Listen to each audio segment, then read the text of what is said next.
Ilo Mix Vlog. Nandito na ngayon ang Team Vertex. Totoo ito at hindi lang chismis. Halos lahat ng grupo dito OFW.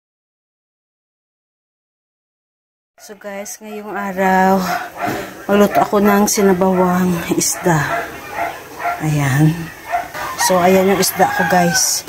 Isa lang ang lulutuin ko kasi ako lang isa kakain yan. Mga natirang isda, ayan, pinirito ko. Kasi pinirito lang kakainin ng anak ko at saka sabaw ng gulay.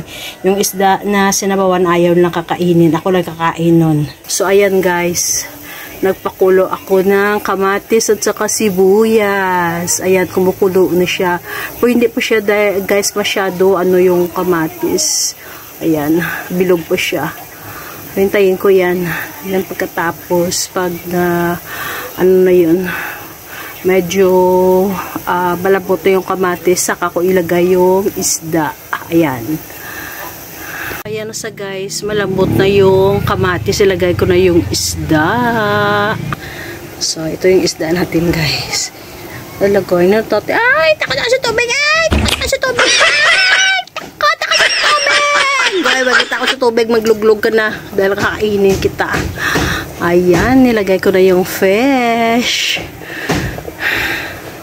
Tapos ilagay ko din yung, syempre, guys, ipinsan ko na lang yung radish. Ayan. Ilagay ko yung radish. Then, ayan. So, you guys, yung pinakuluan ko na tubig, timplado na yan. Meron na yung asin. Nilagay ko sa kamatis. So, pakaluan muna natin guys hanggang maluto yung isda at saka yung labanos. Ayan, hayaan natin muna siya. Ayan. So, ayan na guys. Kumukulo na siya. So, tingnan natin guys. Tikman natin kung okay na siya.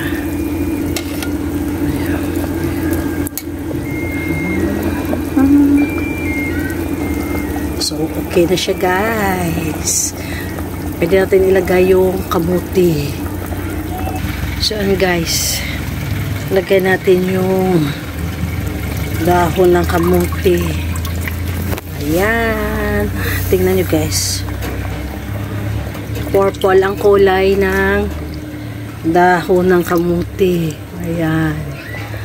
Purple. Ayan. So, i-press natin ng kaunti para maluto siya. Ayan.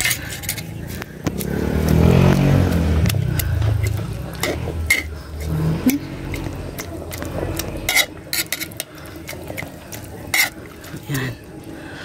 Ayan.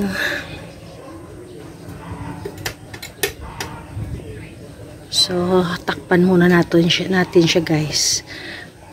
Hanggang kumuli para maluto. Medyo maluto kung kaunti yung dahon. Ayan. Ayan guys, purple yan. Sarap o diba? Masustansya yung pagkain ko ngayong araw. Ayan guys. So, luto na siya. Tingnan nyo ba, diba? Ang sarap-sarap ng ating ulam for the day. Ayan. Thank you for watching guys. Halika kayo, samahan nyo ako. Kain natin yung masarap kong ulam ngayong araw. Hope you enjoy to watch my cooking for the day. Have a blessed Monday to everyone. Bye guys. Love you all. Mwah.